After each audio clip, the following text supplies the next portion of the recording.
ज़ियारत मदीना की मेरे दिल में है तमन्ना, मेरे पास नहीं है सफ़र की समाना।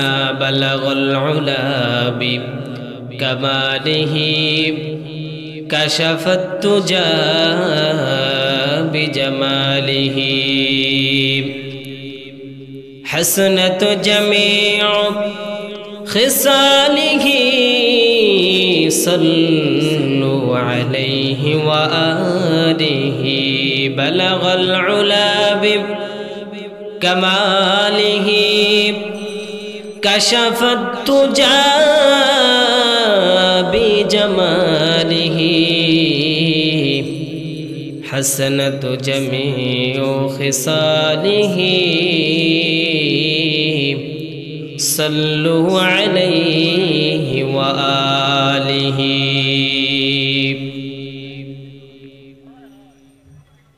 अल्हम्दुलिल्लाह, আল্লাহ সুবহানাহু ওয়া তাআলার দরবারে লাখো কোটি শুকরিয়া যে আল্লাহ পাক আমাদেরকে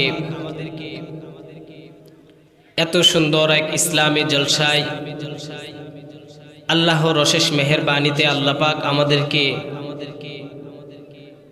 এসে বসে কিছু কথা শোনার এবং বলার মতো তৌফিক দান করলেন। এজন্য সকলে শুকরিয়া আদায় করে আলহামদুলিল্লাহ। दुरूद व सलाम आकाए नामदार मदीनाए ताजदार रहमतुल्लिल आलमीन सय्यदुल मुरसलिन सकले बली जनाबे मुहम्मद रसूलुल्लाह सल्लल्लाहु अलैहि वसल्लामेर प्रति। तो এই এলাকার মধ্যে আমার পরিচিত এলাকা এটা, তো এই এলাকার মধ্যে মানুষ অনেক, কিন্তু আমার সামনে মানুষ দেখে মনে হইতেছে যে কবরস্থানের মধ্যে মাহফিল করার জন্য আসছে। তো এলাকার অনেক মানুষ আছে এখনো পর্যন্ত অযথাই তারা ঘোরাফেরা করতেছে। দ্বীনি মজলিসে, দ্বীনি আলোচনা, দ্বীনি ইসলামিক জলসায় তারা নিজেরাই আয়োজন করেছে, অথচ এই মাহফিলের মধ্যে, এই মজলিসের মধ্যে তারাই নাই, ঠিক না?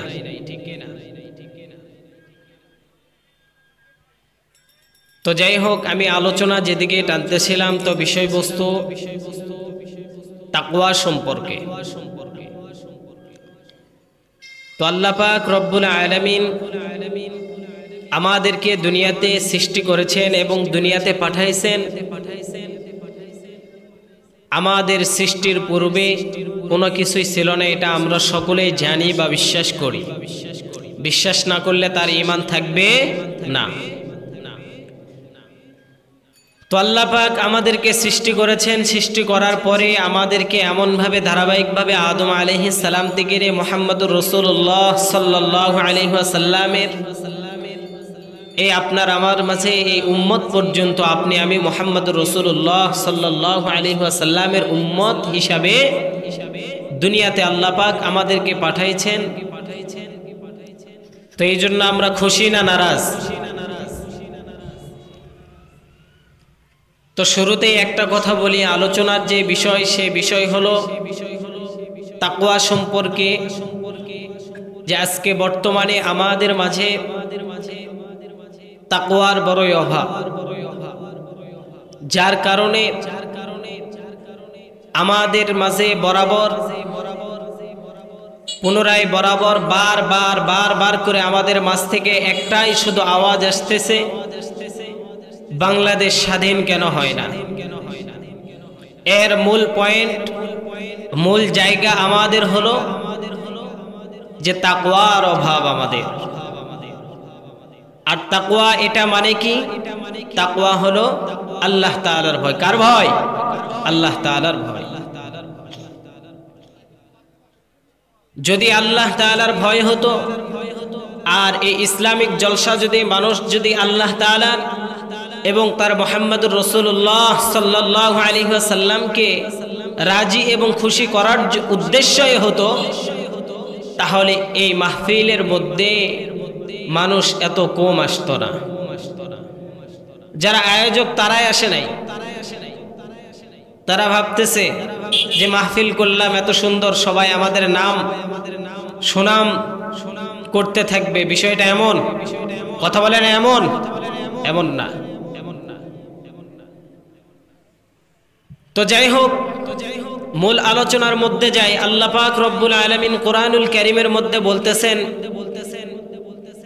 ইয়া আইয়ুহাল্লাযীনা আমানুত্তাকুল্লাহ হাক্কা তুকাতিহি ওয়া লা তামুতুন্না ইল্লা ওয়া আনতুম মুসলিমুন।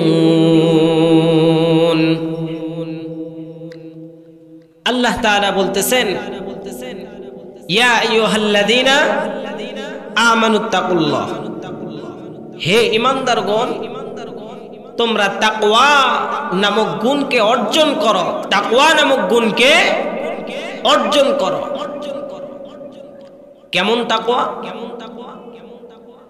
এই তাকওয়া নামক গুণ তো অর্জন করতে হবে। কেমন তাকওয়া?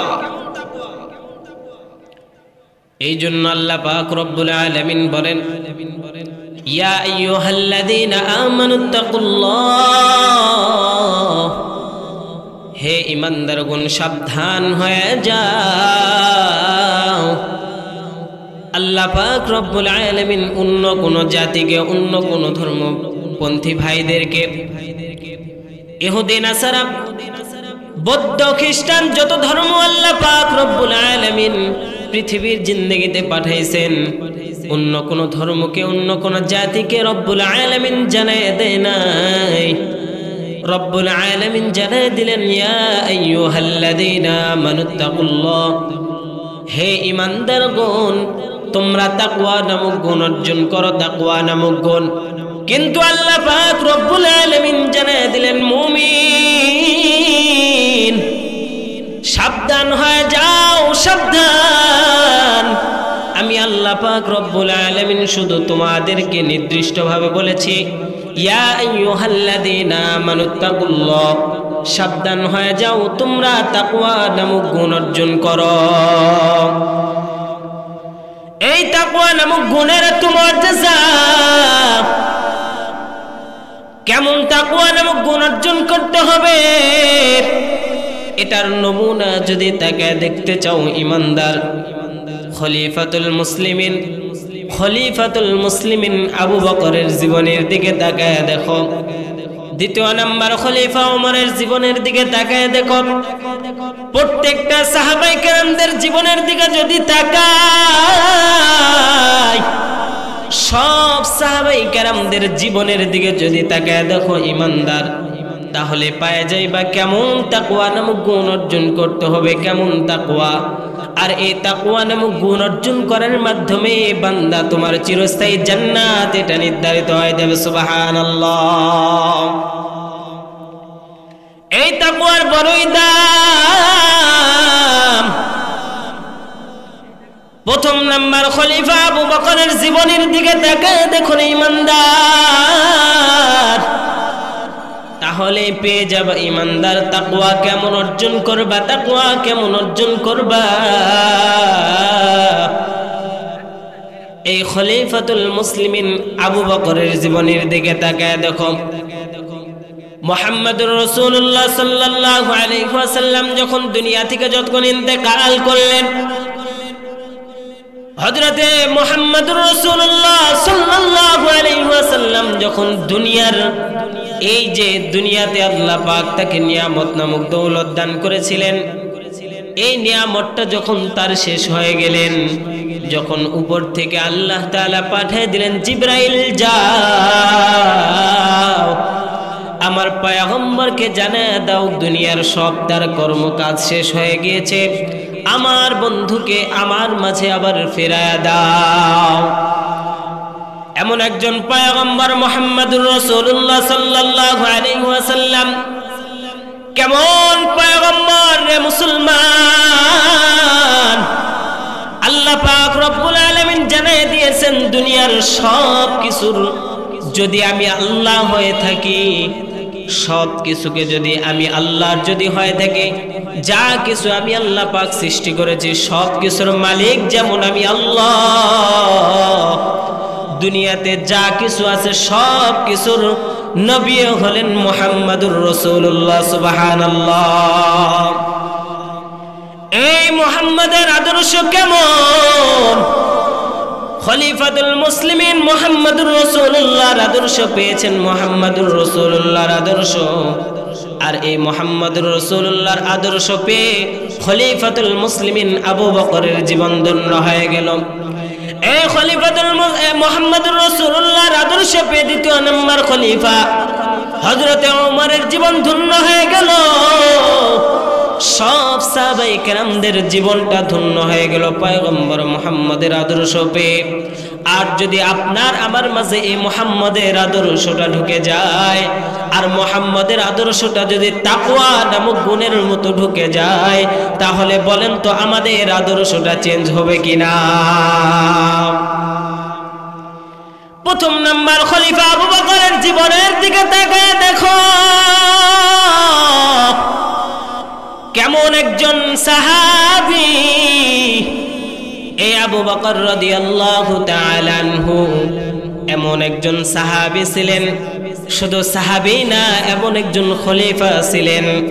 যখন মুহাম্মাদুর রাসূলুল্লাহ দুনিয়ার জিন্দেগি ত্যাগ করলেন, দুনিয়ার মায়া যখন ত্যাগ করে বিদায় নিয়ে চলে গেলেন, আল্লাহ তাআলার ফয়সালা হয়ে গিয়েছেন মুহাম্মদ আপনাকে জমিনের মধ্যে আর থাকা যাবে না। মুহাম্মদ আপনি এখনই দ্রুত আমি আল্লাহর কাছে চলে আসেন হে মুহাম্মদ।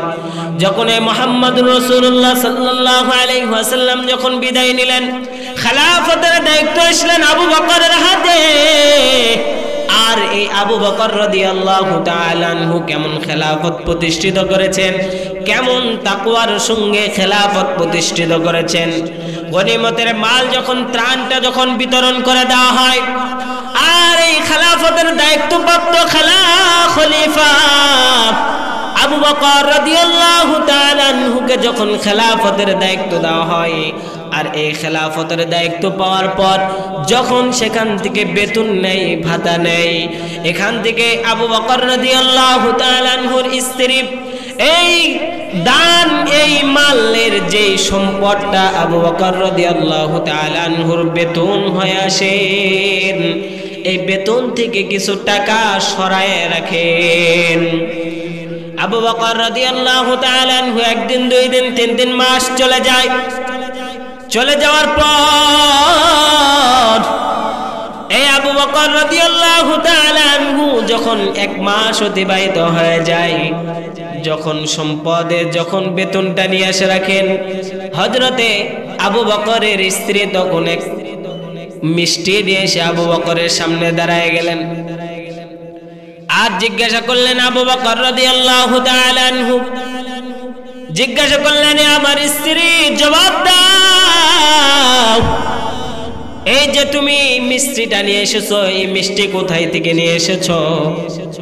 এই আবু বকর রাদিয়াল্লাহু তাআলা আনহু যখন প্রশ্ন করে বারবার, তার স্ত্রী বলেন আবার স্বামী শুনে নাও, এটা তুমি যখন বেতন পাও সেই বেতন থেকে কিছু টাকা আমি সরায় রাখি, স্ত্রী সেখান থেকে মিষ্টি ক্রয় করেছি। কেমন তাকওয়া নিয়ে আবু বকর খেলাফতের দায়িত্ব পালন করেছেন। এই খলিফাতুল মুসলিমিন আবু বকর রাদিয়াল্লাহু তাআলা আনহু এই খেলাফতের জামানার মধ্যে খেলাফতের দায়িত্ব প্রাপ্ত একজন খলিফা, যে কিনা তামাম পৃথিবীর মধ্যে একজন খলিফা ছিলেন, যার নাম আবু বকর। এই আবু বকর রাদিয়াল্লাহু তাআলা আনহু যখন মাল থেকে নিয়ে সব কিছুকে ত্রাণ হিসাবে বিতরণ করে, যেমন আমাদের বাংলাদেশের প্রধানমন্ত্রী যদি দায়িত্বপ্রাপ্ত হয়, তাকে যেমন বেতন হিসাবে আমরা কিছু বেতন হিসাবে তাকে যেমন রাখা আছে, আবু বকর রাদিয়াল্লাহু তাআলা আনহুকেও তেমন ভাবে খেলাফতের দায়িত্ব দিয়ে তেমন ভাবে রাখা হয়েছিল। যখন 1 দিন, 2 দিন, 3 দিন করে স্ত্রী যখন তার কাছ থেকে মালকে সরায় রেখে মিষ্টি নিয়ে আসে তার সামনে যখন উপস্থিত করলেন, কেমন তাকওয়া নিয়ে হইতে পারে একজন সাহাবীর, একজন আল্লাহওয়ালা ব্যক্তির কেমন তাকওয়া হইতে পারে একটু লক্ষ্য করেন। আবু বকর রাদিয়াল্লাহু তাআলা আনহু বলতেছেন যে সারা মাস আমি যেই বেতন পাই, এই বেতনের টাকা থেকে তুমি যেহেতু সরায় রাখিছো, তার দ্বারা আমার সংসার যেমন চলেছে, হয়তোবা এই টাকাটা আমি যদি খলিফাতুল মুসলিমিন, আমি খেলাফতের কোনো দায়িত্ব যদি কোনো অভাব মিসকিন অসহায়ের মাঝে বিলিত করে দেই, তাহলে হয়তোবা আমার সংসার তখনও ভালো চলবে। সুবহানাল্লাহ, কেমন তাকওয়া! আর আমাদের বাংলাদেশের এমপি মন্ত্রীদের তাকওয়া অনেক ভালো। ভালো না? কথা বলেন না, ভালো না? ভালো। যার কারণে তারা টেবিলের উপরে নেয় না, টেবিলের নিচ দিয়ে খায়, ঠিক কিনা? তাকওয়া এটার বড় অভাব ছিল। যদি তাকওয়ার অভাব না থাকতো, তাহলে আজকে বর্তমানে যেই সরকার আমাদের বিমানে চড়ে পালায়ে গিয়েছে, তাকে কি পালায়ে যেতে হতো? কথা বলে না, পালায়ে যেতে হতো? কখনোই হতো না। কিন্তু কারণ একটাই, তার কি ছিল না? তাকওয়া। কিসের অভাব? তাকওয়ার অভাব। টাকা পয়সা বাড়ি গাড়ির অভাব ছিল? অভাব ছিল। কথা বলে না, অভাব ছিল। পালায়ে গেছে কেন? বাংলাদেশের তৌহিদের জনতার গণপিটানির ভয়ে। এই বর্তমানের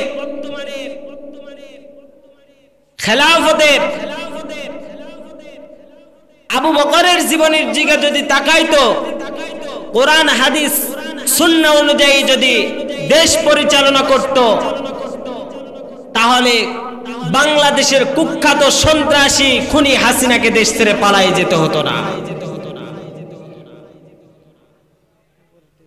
তো যাই হোক, এক নাম্বার কথা তাহলে তাকওয়ার বিষয় নিয়ে বলতেছিলাম। প্রথম নাম্বার কে ছিল? আবু বকরের জীবনী।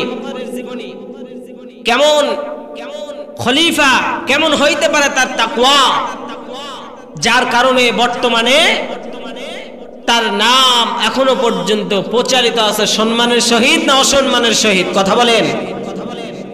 আর যে পালায়ে গেছে তার নামটাও মনে হয় সম্মানের সহিত নিবেন, সম্মানের সহিত নিবেন। আপনারা কথাও বলতেছেন না।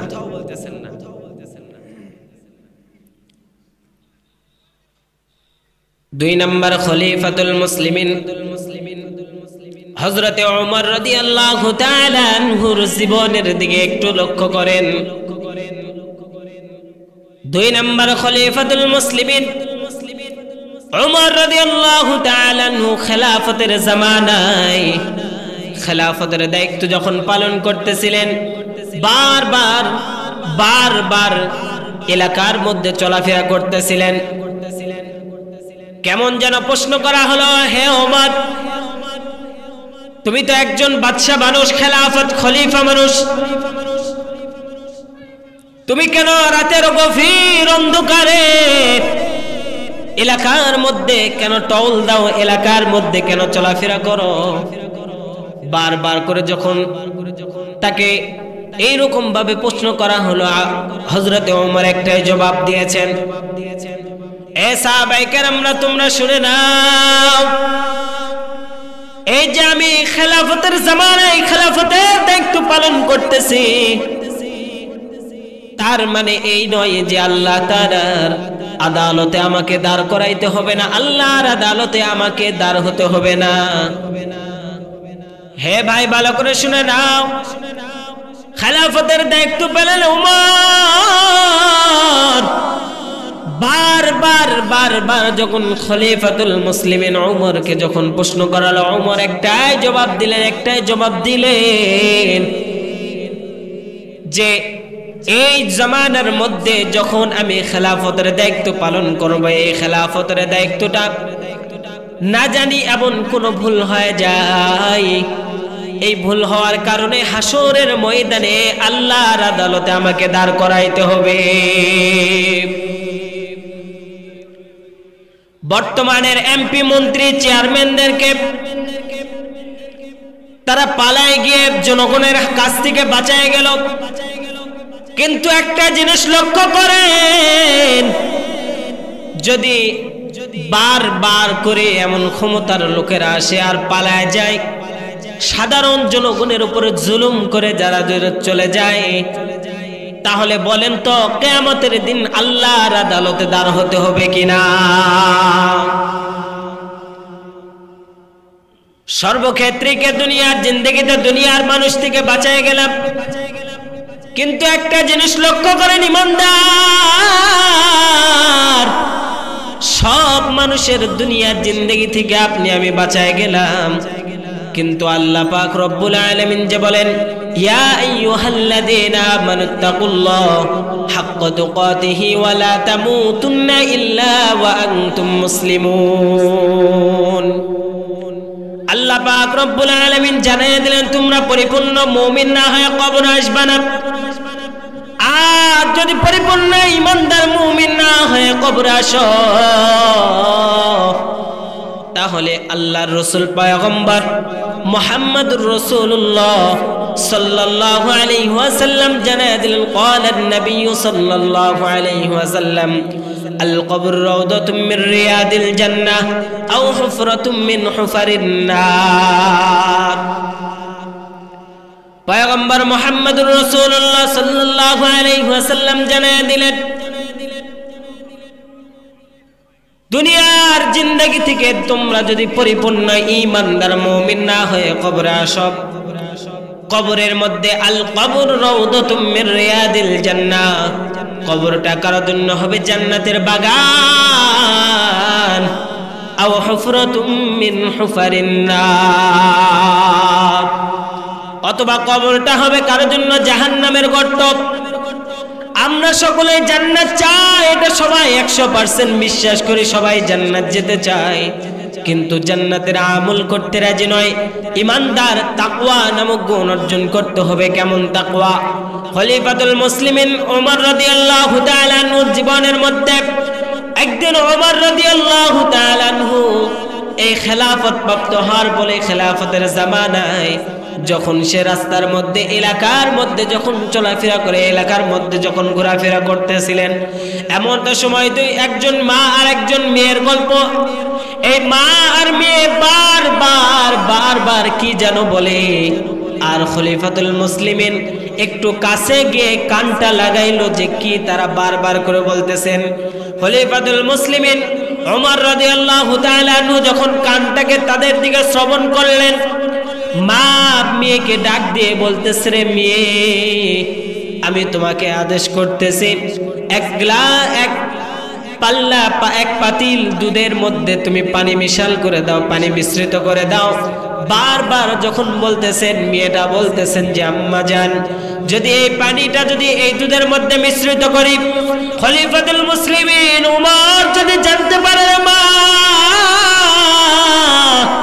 আমাদের দুইজনের একজনের কল্লাটাও কেউ রাখবে না। হে মা, তুমি আমাকে পানি মিশ্রিত করার কথা বলো না, পানি মিশ্রিত করার কথা বলো না।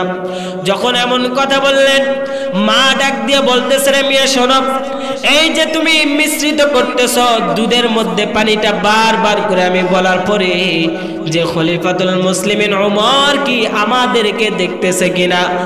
মেয়ে ডাক দিয়ে বলতেছে, আম্মা জান শুনে নেন, খলিফাতুল মুসলিমিন ওমর যেহেতু আমাদেরকে দেখতেছে না, কিন্তু আম্মা জান একটা কথা শুনে নেন আম্মা জান, খলিফাতুল মুসলিমিন ওমর যদি নাও দেখে, তাহলে দেখতেছেন ওমরের আমার আপনার একমাত্র আল্লাহ। জুড়ে বলেন না আল্লাহ। সব কিছু বারবার মেয়ে বলতেছেন আম্মা জান, খলিফাতুল মুসলিমিন যদি নাও দেখে, হে আম্মা জান, একজন তাকায় দেখতেছেন আসমানের মালিক, ওই মালিকের সামনে হাসরের ময়দানে তুমি কেমনে জবাব দিবা? এই কথা শোনার পরে খলিফাতুল মুসলিমিন আবু বকর খলিফাতুল মুসলিমিন ওমর রাদিয়াল্লাহু তাআলা আনহু বাড়ির মধ্যে প্রবেশ করলেন আর মেয়েকে প্রস্তাব দিয়ে দিলেন, হে মেয়ে তুমি শুনে নাও, তোমার চেহারা সৌরভ দেখার কোনো প্রয়োজন। আল্লাহ তাআলার যখন চেয়ারটা দেওয়া হবে, আল্লাহ পাক রব্বুল আলামিন যখন ওই চেয়ারের মধ্যে যখন বসে যাবেন, বারবার যখন ডাকতে থাকবেন, লিমানিল মুলকুল ইয়াউম লিল্লাহিল ওয়াহিদিল কাহ্হার। ওই হাসরের ময়দানে কাহ্হার আওয়াজ দিবেন, রব আল্লাহ তাআলা জানায় দিবেন, দুনিয়ার জিন্দেগিতে হে রাজা বাদশারা, হে এমপি মন্ত্রীরা, আসো, দুনিয়াতে অনেক ক্ষমতা খাটাইছো, দুনিয়ার চেয়ার নিয়ে অনেক লাফালাফি করেছো, আজকে আসো আমি একজন বাদশাহ, যে দুনিয়ার বাদশাহ আখিরাতেরও বাদশাহ। সে আল্লাহ ডাক দিয়ে বলবেন যে আমার সঙ্গে মোকাবেলা করে দাও। দুনিয়াতে আল্লাহ পাকের সঙ্গে মোকাবেলা করে ফেরাউন টিকতে পারছে? কথা বলে না, টিকতে পারছে? কখনোই টিকতে পারে নাই। নমরুদ আল্লাহ তাআলাকে চ্যালেঞ্জ করেছেন, নমরুদ পর্যন্ত আল্লাহ তাআলাকে টিকাই আল্লাহ তাআলার সঙ্গে পেরে উঠতে পারে নাই। দুনিয়াতে সব ক্ষমতাবানরা ফেরাউন থেকে নিয়ে যত ক্ষমতাবানরা টিকার জমিনের দিকে, কারণ এমন ভাবে সব নাস্তিকের বাচ্চারা আজকে জমিনের সঙ্গে মিশায় গিয়েছেন, কিন্তু বর্তমানে আমাদের পর্যন্ত এখনো পর্যন্ত ভয় আসে না। আল্লাহর আদালতে আমাদেরকে দাঁড় হতে হবে, এটার ভয় আপনার আমার মাঝে আজকে নাই। যদি থাকতো তাহলে গুনাহ করার এই সাহসটা পাইতাম? কথা বলে না, হইতো? কখনোই হইতো না। এই জন্য আল্লাহ পাক রব্বুল আলামিন জানাই দিয়েছেন, মুমিন সাবধান সাবধান। প্রথম নাম্বার আমি আল্লাহ পাক রব্বুল আলামিন জানাই দিলাম তাকওয়া অর্জন করো। দ্বিতীয় নাম্বার আমি আল্লাহর আযাবকে তোমরা বড় ভয় করো। কেমন আল্লাহর আযাব ভয় করবে? আল্লাহ পাকের আযাব কেমন ভয়ঙ্কর! হাসরের ময়দান যখন কায়েম হয়ে যাবে, সব মানুষরা যখন আল্লাহর আরশের দিকে যাইতে থাকবেন, আল্লাহ পাক রব্বুল আলামিন একটাই আওয়াজ দিবেন, ওয়ামতাজুল ইয়াউমা আইয়ুহাল মুজরিমুন। হে গুনাহগাররা তোমরা, হে গুনাহগাররা তোমরা আমার নেককার বান্দাদের থেকে আলাদা হয়ে যাও। যখন নেককার বান্দাদের থেকে আলাদা করে দিতে চাইবেন গুনাহগাররা, বারবার বারবার এই যে নেককারদের মাঝে আসার চেষ্টা করবেন, নেককারদের মাঝে আসার চেষ্টা করবেন। কেমন নেককারদের মাঝে যখন আসার চেষ্টা করবেন, কেন আসার চেষ্টা করবেন? হাসরের ময়দানে যখন সূর্যটা যখন মাথার আধাত উপর আসবেন, শুধু একটাই জায়গা থাকবে যেখানে আরামদায়ক জায়গা, আর সেই জায়গাটার নাম হলো আরশে আজিম। আর এই আরশে আজিমের মধ্যে সব ইমানদারগুলো আল্লাহর আরশে আজিমের মধ্যে ছায়ার নিচে থাকবেন। সুবহানাল্লাহ। ইমানদাররা কোথায় থাকবেন হাসরের ময়দানে?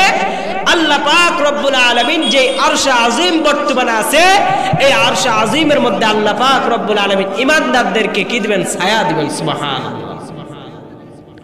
যখন সব ইমানদার এবং কাফের মুশরিক বেঈমানেরা সবাই যখন একত্রিত হইতে থাকবেন, আল্লাহ পাক রব্বুল আলামিন মহিলারা যেমন ভাবে ঝাড়ু দেয়, ঝাড়ু দেওয়ার সঙ্গে সঙ্গে যখন খড়কুটাগুলো বাড়ি থেকে সাফাই হয়ে যায়, রব আল্লাহ তাআলা জানায় দিলেন, ইমানদার তোমাদের মাঝে আরশে আজিমের মধ্যে এমন ভাবে ফেরেশতারা একটা করে ছাঁটাই করতে থাকবেন।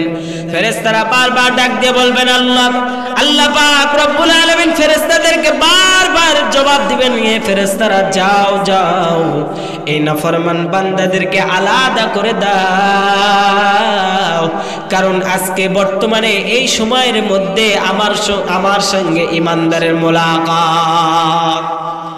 কোন গুনাহগারদের সঙ্গে আমি আল্লাহর কোনো কথা নাই।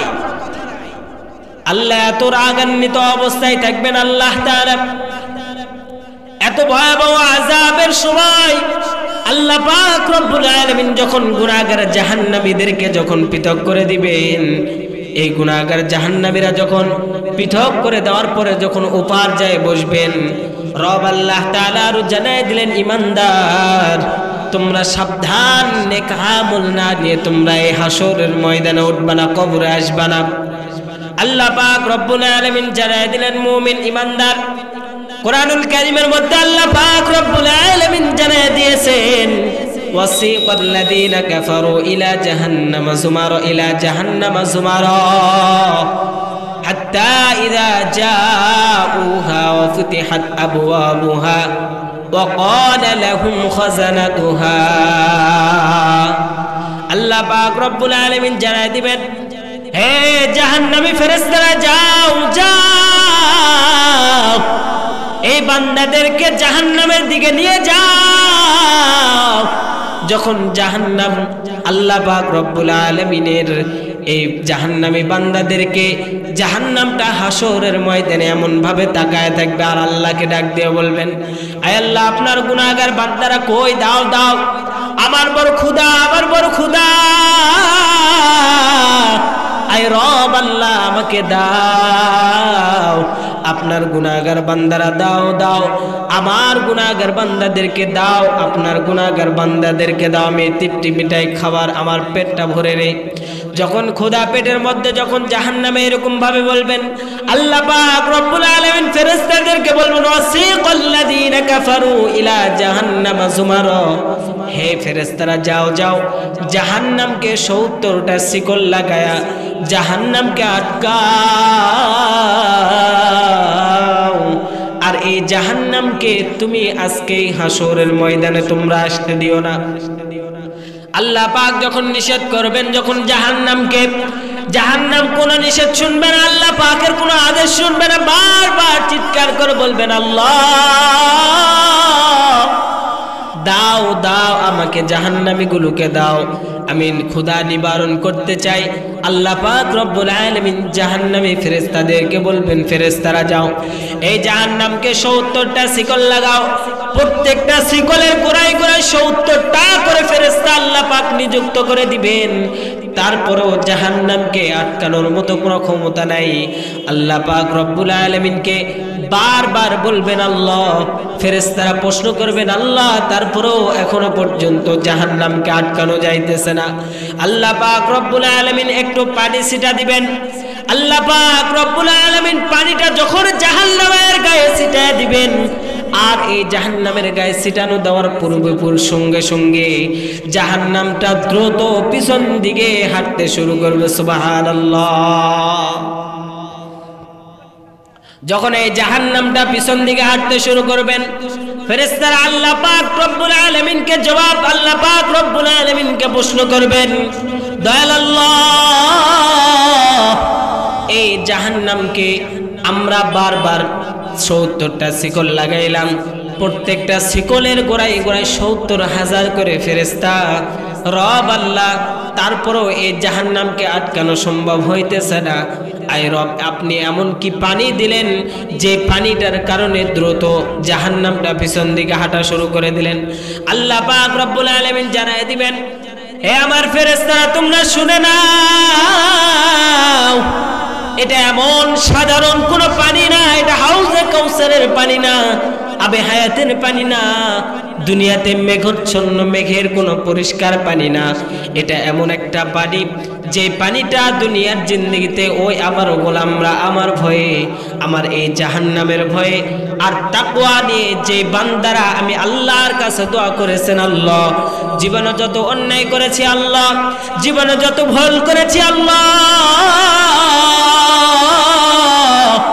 সব ভুল আপনার কাছে বারবার তওবা করতেছি আল্লাহ আমাদের সব জীবনের গুনাহগুলো মাফ করে দেন এইরকম ভাবে যখন আমার আযাবের ভয় আমি আল্লাহর ভয় নিয়ে যখন কথা বলেছিলেন চোখের পানিটা ছেড়ে যখন আমি আল্লাহর কাছে দোয়া করেছিলেন আর ওই বান্দার চোখের পানিটা আমি আল্লাহ পাক কোথাও ফেলে দেই নাই কোথাও নষ্ট করি নাই এই বান্দার চোখের পানিটা আমি আল্লাহ পাক এমন ভাবে সংরক্ষণ করে রেখেছি আর এই জাহান্নামের গায়ের মধ্যে ছিটা দেওয়ার সঙ্গে সঙ্গে এই পানিটার সহ্য করতে না পেরে জাহান্নাম পিছনে হাঁটা শুরু করে দিয়েছে সুবহানাল্লাহ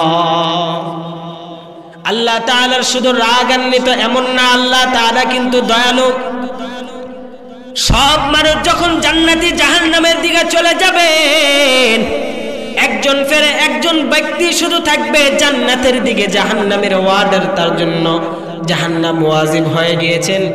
এমন একজন ব্যক্তিকে যখন আল্লাহ পাক রব্বুল আলামিন বলবেন, এ জাহান্নামী যাও যাও, তোমাকে জাহান্নাম করে দেওয়া হলো, তুমি জাহান্নামের দিকে চলে যাও। এই ব্যক্তিরা যখন জাহান্নামের দিকে যাবে আর বারবার আল্লাহ তাআলাকে ডাকবেন পিছন দিকে, আল্লাহ একটি বার আমাকে মাফ করে দেন, ক্ষমা করে দেন। যখন বারবার পিছন দিকে ডাকতে থাকবেন আর যখন সামন দিকে আবার চলতে থাকবেন, আল্লাহ পাক রব্বুল আলামিন জানায় দিবেন, হে বান্দা তুমি কেন বারবার আমি আল্লাহর কাছে, আমার আল্লাহ তাআলার দিকে তাকাও। ফেরেশতারা বলবেন, আল্লাহ এই বান্দাকে দ্রুত জাহান্নামের ফয়সালা হয়ে গিয়েছে, জাহান্নামের মধ্যে নিক্ষেপ করে দেই। আল্লাহ পাক রব্বুল আলামিন বলবেন, হে আমার ফেরেশতারা দাঁড়াও দাঁড়াও, এই বান্দাটা কি বলতে চায়, বারবার কেন আমি আল্লাহ তাআলাকে ডাকতেছেন পিছন দিকে। এই বান্দাটা যখন বারবার আল্লাহ তাআলাকে বলবেন, আল্লাহ পাক রব্বুল আলামিন জানায় দিবেন, হে বান্দা তুমি কেন আমি আল্লাহর কাছে চাও, কেন আমি আল্লাহ তাআলার দিকে তাকাও। এই বান্দারা জবাব দিবেন, আল্লাহ আপনার কাছে কোনো চাওয়া নাই হে রব, আপনি রাগান্বিত এটাও আপনি কোরআনের মধ্যে বলেছেন। আয় আল্লাহ আপনি তো দয়ালু এটাও কোরআনের মধ্যে বলেছেন। আয় রব্বে করিম আজকে জাহান্নামের ফয়সালা হয়ে গিয়েছেন, আল্লাহ আপনার দয়ার সীমা কোনো নাই। আয় রব আল্লাহ তাআলা আপনি যদি একবার পিছনের দিকে বারবার এই জন্য তাকাই, আয় রব আল্লাহ আপনার দয়ার তো অনেক সময় শুনেছি যে আপনি তো দয়ালু, আপনি তো রহমান। আই রব আপনাকে এই জন্য আমি বারবার আপনার দিকে তাকাইতেছি। আল্লাহ না জানি আপনার কুদরতের অন্তরের মধ্যে একটিবার দয়া হয়ে আমাকে জান্নাতে দিয়ে দাও।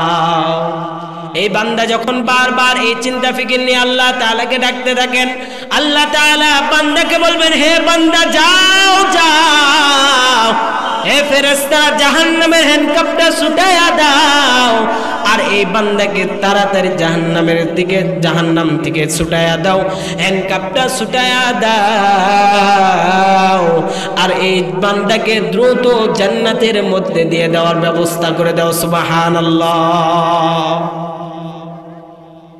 আল্লাহ তাআলা দয়া এবং মায়া দুনিয়াতে এমন ভাবে আল্লাহ পাক পাঠাইছেন, আল্লাহ পাক রব্বুল আলামিন বলেন, আমার দয়া মায়াকে কোটি কোটি ভাগ করার পরে তার মধ্যে থেকে 100 ভাগ করে 1 ভাগ আমি দুনিয়াতে মা বাবার মধ্যে দিয়েছি, বাকি সমস্ত মানুষের মধ্যে বন্টন করে দিয়েছি। সুবহানাল্লাহ। তাতেই যদি সন্তান কোনো পাপ করার পরে, সন্তান কোনো বেয়াদবি করার পরে, সন্তান মা বাবার মনে কষ্ট দেওয়ার পরে দিন শেষে যখন সন্তান এসে মাকে মা বলে ডাক দেয়, বাবাকে বাবা বলে ডাক দেয়, মা বাবার আত্মা শান্তি হয়ে তার পিছনের সব কষ্ট ভুলে যায়, ঠিক কিনা?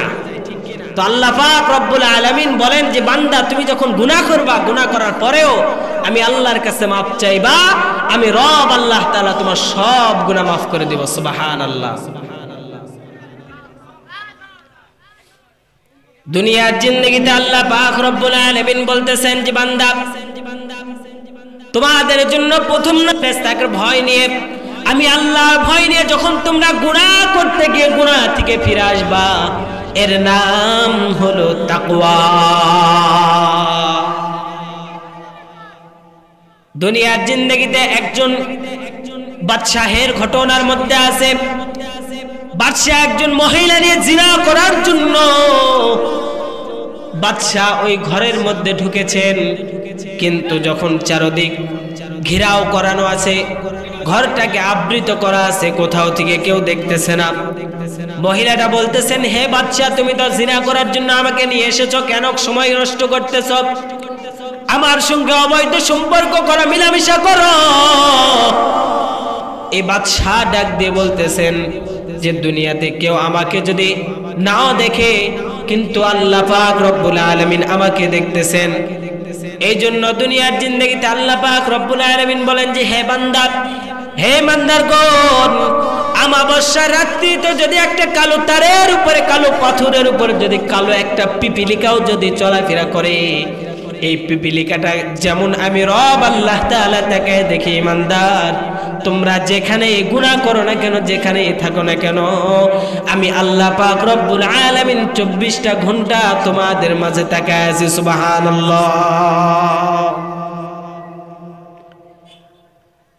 হযরতে মূসা আলাইহিস সালাম আল্লাহ তাআলাকে বললেন, আল্লাহ আমি যদি আল্লাহ হই আর আপনি যদি মূসা হইতেন, আল্লাহ মনে হয় আমি দেশটাকে ভালো চালাইতে পারতাম আপনার চাইতে।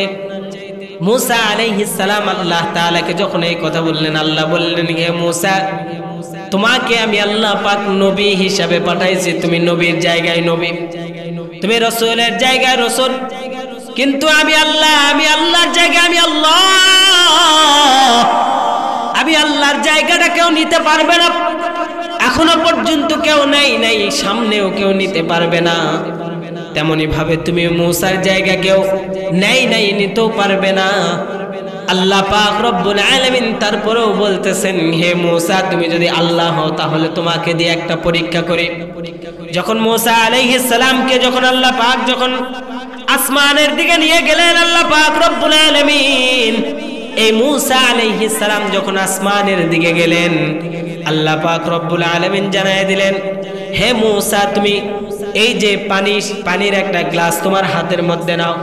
যখন মূসা আলাইহিস সালামকে যখন পানির একটা গ্লাস হাতের মধ্যে দেওয়া হলো, আর বললেন, হে মূসা তুমি এই পানির গ্লাসটা নিয়ে কতক্ষণ পর্যন্ত থাকতে পারবা? যদি এক রাত একদিন থাকতে পারো তাহলে আমিও আল্লাহ তোমাকে আল্লাহ বলে মানব। হে মূসা তুমি সাবধান হয়ে যাও, তুমি নবীর জায়গায় নবী আছো এমন কথা কখনোই বলবা না, তুমি আল্লাহ হইতে পারবা।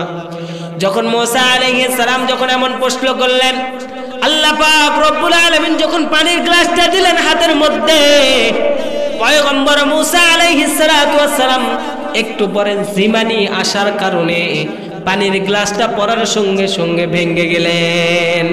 মূসা আলাইহিস সালাম টের পেয়ে গেলেন। আল্লাহ তাআলাকে ডাক দিয়ে বলতেছেন, সিজদায় পড়ে ডাক দিয়ে বলতেছেন, আয় রব, আয় আল্লাহ, মনে হয় না আমি আল্লাহ, আপনি আল্লাহর জায়গায়, আমি মূসার জায়গায়, আমি কখনো আপনার জায়গাটা নিতে পারবো না। আল্লাহ পাক রব্বুল আলামিন জানাই দিলেন, হে মূসা সামান্যতম কিছু সময় তুমি থাকতে পারতেছো না, তোমার মধ্যে জিমানুর এই ব্যারামটা এসে গিয়েছেন, তাহলে দেখো একটা গ্লাসকে তুমি রাখতে পারতেছো না, তোমার কাছে আমানত। আর দুনিয়ার সব কিছু আমি আল্লাহ যদি ঘুমায় যায়, সব কিছু নীরব হয়ে ঘুমায় যায়, কিন্তু একমাত্র জেগে থাকি আমি আল্লাহ। শেষ রাত্রে সবাই ঘুমায় যায়। দুনিয়াতে যা মানুষ আছে, পশু পাখি কীট পতঙ্গ যা আছে, রাত আসলে সবাই ঘুমায় যায়, কিন্তু জেগে থাকেন কে? কথা বলে না, কে জেগে থাকেন? আল্লাহ তাআলা। এই আল্লাহ তাআলাই জানাই দিতেছেন, আমি আদম সন্তান বনি আদম সাবধান, আমি আল্লাহ পাক রব্বুল আলামিন তোমাদেরকে অতি মহাব্বত আর ভালোবাসা দিয়ে সৃষ্টি করেছি। কারণ তোমাদেরকে আমি আল্লাহ পাক জাহান্নামে দেওয়ার জন্য সৃষ্টি করি নাই, তোমাদেরকে আমি আল্লাহ পাক চিরস্থায়ী ঠিকানা জান্নাত দেওয়ার জন্য সৃষ্টি করেছি। তোমাদের কাজে কর্মের দ্বারা প্রমাণিত হবে তোমরা জান্নাতি না জাহান্নামী। আল্লাহ পাক রব্বুল আলামিন জানাই দিয়েছেন, ইন্নাল আবরার লাফি নাঈম ওয়া ইন্নাল ফুজ্জার লাফি জাহিম। এক নাম্বার যারা নেক আমল করবে তারাই হবে জান্নাতি, জান্নাতের দিকে যাবে। আর ইন্নাল ফুজ্জার লাফি জাহিম, যারা বদ আমল করবে, যারা খারাপ আমল করবে, আল্লাহ পাক রব্বুল আলামিন বলেন তারাই হবে জাহান্নামী। তাহলে নেক আমলের দরকার আছে না নাই? কথা বলেন, আছে না নাই? আছে। এই জন্য আপনার আমাকে বর্তমানে এই জামানাতে চলতে ফিরতে আপনি যত আমল করেন না কেন, সব আমল আপনি বাদ দেন। এতক্ষণ পর্যন্ত যা আলোচনা শুনলেন, সামনে বক্তার যা আলোচনা শুনবেন, মনে করবেন যদিও সব আমল ভুলায় যান, একটা আমল বাড়িতে নিয়ে যাবেন। পারবেন তো ইনশাআল্লাহ? সে আমলটা কি? ইস্তেগফারের আমল। কিসের আমল? ইস্তেগফারের আমল। আল্লাহর রাসূল পয়গম্বর মুহাম্মদুর রাসূলুল্লাহ সাল্লাল্লাহু আলাইহি ওয়াসাল্লাম জানায় দিলেন, উম্মতেরা শুনো, সব সাহাবায়ে কেরামদেরকে জানায় দিলেন, এ সাহাবায়ে কেরামরা, সব আমল আমার বান্দার মাঝ থেকে, আমার উম্মতের মাঝ থেকে একটা আমল যেন তারা ধরে রাখে, আর এই আমলটা হলো ইস্তেগফারের আমল। আমি পয়গম্বর দৈনন্দিন 100 বার করে ইস্তেগফারের আমল করি, আর এই ইস্তেগফারের আমল করার কারণে আমি পয়গম্বর পৃথিবীর শ্রেষ্ঠতম মানব হিসাবে, পৃথিবীর জিন্দেগিতে যত মানুষ এসেছে সব মানুষের চাইতে যেমন দামি, আল্লাহ পাক রব্বুল আলামিনের রাসূল জানায় দিলেন যে এই ইস্তেগফারের আমল যেই বান্দা করবে, আল্লাহ তাআলার কাছে ওই বান্দা সবচাইতে প্রিয়। সুবহানাল্লাহ। ইস্তেগফারের আমল করা যাবে তো ইনশাআল্লাহ? তাহলে মূল আলোচনা নিয়ে আসতেছিলাম যে 1 নাম্বার কি অর্জন করতে হবে। যারা ছিল তারাও বলতেছে না, কি অর্জন করতে হবে? তাকওয়া। 2 নাম্বার কার ভয়? একটু আওয়াজ দেন না জোরে, এখন তো আমার সময় শেষ, আর কিছুক্ষণ আপনাদের মাঝে আছে, একটু আওয়াজ দিয়ে কথা বলা যাবে না ইনশাআল্লাহ? আপনারা মনে হয় কিছু খায় এসে বসেন নাই, এই জন্য আওয়াজ দিতেছেন না, এই জন্য ওয়াজ করারও মজা পাওয়া যাচ্ছে না। আপনারা খায় আসছেন তো যাই হোক, ইস্তেগফারের আমল করার দ্বারা বান্দা যেমন আল্লাহর কাছে সবচাইতে দামি হয়ে যাবে, আল্লাহ পাক রব্বুল আলামিন বলতেছেন এমনি থেকেই তো আমরা দামি। দামি না? আমরা কার উম্মত? কথা বলে না, কার উম্মত? মুহাম্মদুর রাসূলুল্লাহ সাল্লাল্লাহু আলাইহি ওয়াসাল্লামের উম্মত। এই উম্মত হওয়ার কারণে আমরা মনে হয় নারাজ। নারাজ না? তো নারাজ না হলে কথা বলতেছেন না, আমি ভাবতেছি নারাজ মনে হয়। তো এই জন্য মুহাম্মাদের উম্মত হিসেবে যেমন আপনার দামি, মানব জাতি হিসেবে যেমন দামি, তেমনি ভাবে আমাদের কাজগুলো দামি হওয়া দরকার আছে না নাই? দরকার আছে না নাই? বাংলাদেশের যদি বারবার যদি যে সরকার পালাই গিয়েছে, এমন সরকার যদি বারবার করে আমাদের দেশে আসে, তাহলে আবু সাইদের মতো আবার রক্ত দিতে, শহীদ হতে রাজি আছি না ইনশাআল্লাহ? বিপ্লব মানে জীবন দেওয়া, বসে থাকা নয়, সে কোনদিন আসবে না রে কর যদি ভয়। ঠিক কি না? বিপ্লব মানে জীবন দেওয়া, বসে থাকা নয়, সে কোনদিন আসবে না রে কর যদি ভয়। আসবে বিজয় রক্ত আর জীবনের বিনিময়, বিপ্লব মানে জীবন দেওয়া, বসে থাকা নয়, সে কোনদিন আসবে না রে কর যদি ভয়। কোথা থেকে সব ভিনদেশী যখন আমার দেশে এসে, সেবার নামে বসলো জুড়ে মীর জাফরের বেশে। কোথা থেকে সব ভিনদেশী যখন আমার দেশে এসে, সেবার নামে বসলো জুড়ে মীর জাফরের বেশে। ওদের করব নাস্তে নাবুদ হও তুমি আগুয়ান, বিপ্লব মানে জীবন দেওয়া, বসে থাকা নয়, সে কোনদিন আসবে না রে কর যদি ভয়। ইসকনের দালালদেরকে, ইসকনের দালাল বারবার ভারত থেকে উস্কানি পায়ে বাংলাদেশের হিন্দু, বৌদ্ধ, খ্রিস্টানদেরকে তারা এখনো পর্যন্ত আমাদের সাথে লাগে পারে নাই। এখন বর্তমানে আমাদের জাতি ভাইদেরকে দিয়েই আমাদেরকে উস্কায় দিতেছে। দিতেছে না? দিতেছে।